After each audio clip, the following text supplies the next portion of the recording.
This is the Adirondack pack basket. This is the traditional basket of the Adirondacks. Now this was carried by the guides and the hunters and the trappers and all the people that ended up going in and out of the Adirondacks. The guides would carry their sports gear in these pack baskets and that, and the sports being the people from the cities and different places that they were taking into the mountains. And these baskets are made out of ash splints. These particular, the traditional method of making an Adirondack pack basket is using the black ash tree. Now, I grew up around Mohawk Indian people from the St. Regis Reservation called Akwesasne, which is not very far from here.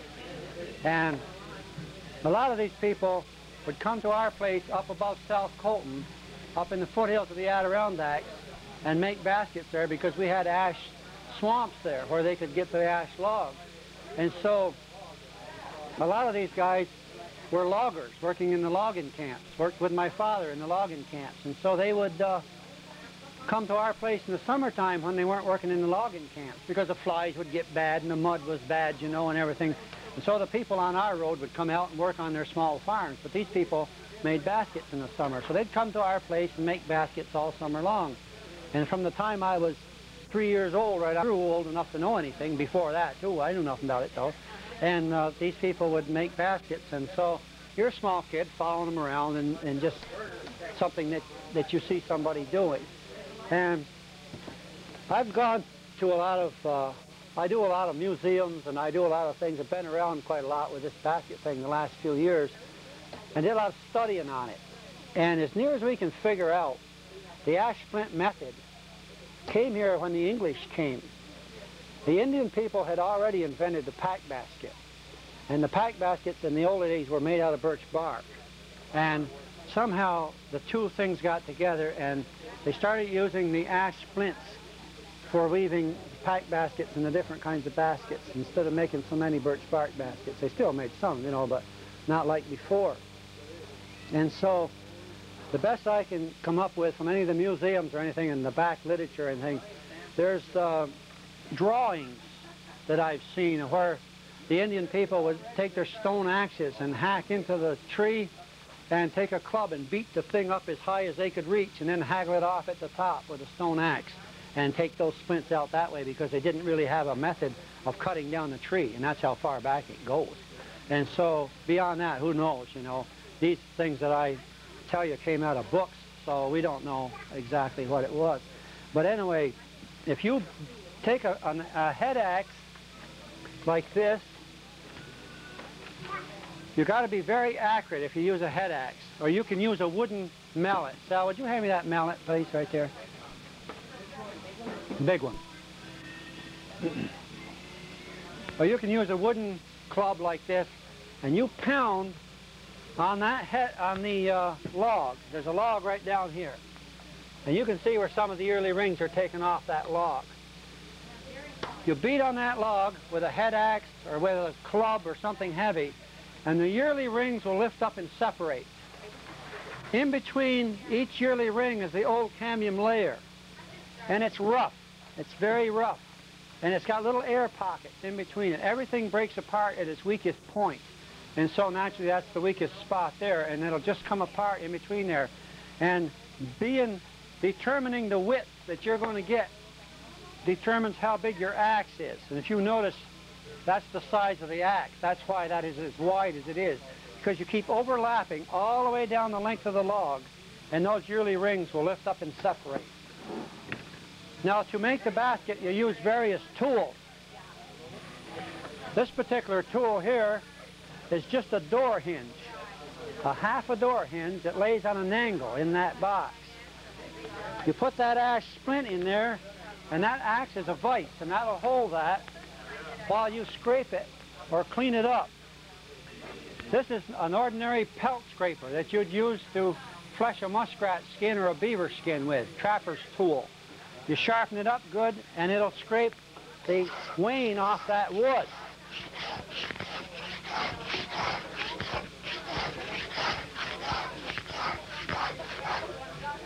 And you can make your splints the right thickness by doing that method, Or you can take one yearly ring and actually split it in two again, or you can even split it in four if you want to make a fancy basket. You need a knife, and you need one of these splitter vices here. And you can slice halfway through that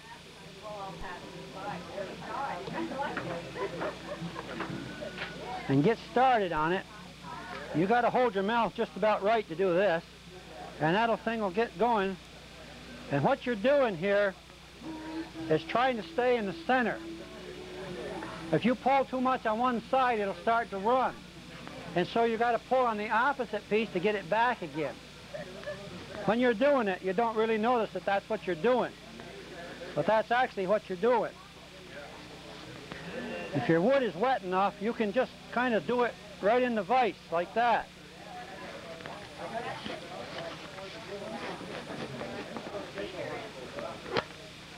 And that's how you'd take one and split it into two. If you notice how nice and satiny smooth that is, it's just like velvet.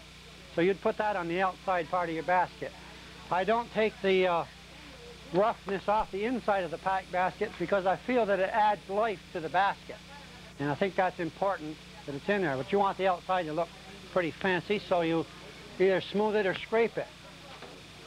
Once you've got your pieces all set, you're going to have to cut them the right size to make the basket.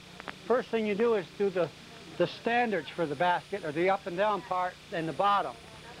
I put 7 across and 5 deep to make the bottom of the pack basket. On the front side of the basket, or the hump side of the basket, you've got to split one side. You don't split two sides, you only split one side. Because when you add 7 and 5, you come up with an even number, and in order to weave an endless weave, you've got to have an odd number. Or else you're going to come right back where you started from. In order to overlap each time, you've got to have an odd number. And so you split this one side, and that gives you the odd number that you need. You cut your wrappers in that, and then you start weaving the basket. Now, to get the wrappers and get them all the right size, these cutters are used. These teeth are made out of the rewind spring on a chainsaw that's been broken, or made out of an old clock spring or something like that, something that'll hold spring steel, you know. And you drive them in the end of that block and put a shield over the end and screw it in there. It can't get away on you. And you got something that'll cut them the way you want them. Then your vise comes in play again and holds your piece of wood for you. I got to move this stuff out of the way here, or else I'll break my neck.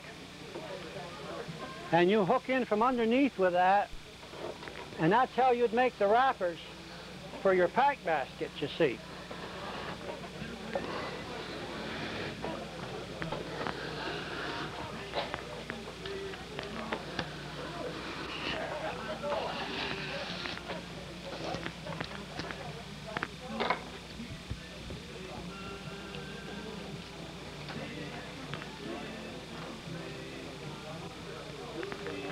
You'll notice they're all the same.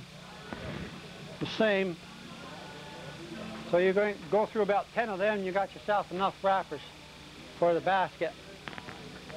And of course, you weave the basket up about 3 inches higher than what you want it to end up being, because that's how much it's going to shrink. You put it outdoors and let it dry, the wind blow through it for 3-4 days, and then you can push it right down, and then you got the right size of your basket for a 20-inch pack basket or whatever. It'll shrink about 3 inches. Then you put an inner rim around the top. Be this rim right in here around the top, and then you wet the top of the basket. And of course, I make the hole type handle rather than the loop handle because I feel that it's a stronger handle. And then you take a piece of green ash or some kind of wood that'll bend pretty good, and you quarter it and split it and draw it down with a draw shave, draw knife. This is a draw knife. You have a shingle horse, you sit down and you draw that. You got to be careful with one of these things. That's how I got my half-brother, you see, is with one of those things. And so you whittle that all down and make a rim that will bend, and you bend the wood on edge, and you bend it around like that, and put it on the inside, and then you take one of these, here we are, one of these heavy pieces, real thick piece, split it and double it and go around the outside of the basket and lash it all the way around and all the way back, and you end up with a finished pack basket. You lash it all the way around here. Now, to make the basket harness holder, you put extra pieces in the bottom, and if you put it together right, it's going to come out. You always want to put this outside piece on the over top of the one that's split, otherwise it won't come out right. So that you shave it down on the shingle horse and whatever, and you put the inner rim on the inside, and then you take a piece of real heavy stuff and cut it with a thin shears or something and smooth it down and go around the outside of the basket twice with that, and then take these wrappers that you've already seen cut out here and lash it all the way around and all the way back and tuck it in where it belongs, and you've got a completed basket except for the harness holder on the bottom. If you put the basket together right, you're going to have this piece here and this one here on the outside, and you'll be able to stick a piece of ash splint in here and bring it over and go under this one and back out and tuck back in again, and that will make the thing that's going to hold your strap on the bottom of the basket. And so that's how the bottom is done. You put your strap on and you're in business and you're ready to go. And that's pretty much how you do an Adirondack pack basket in 5 minutes.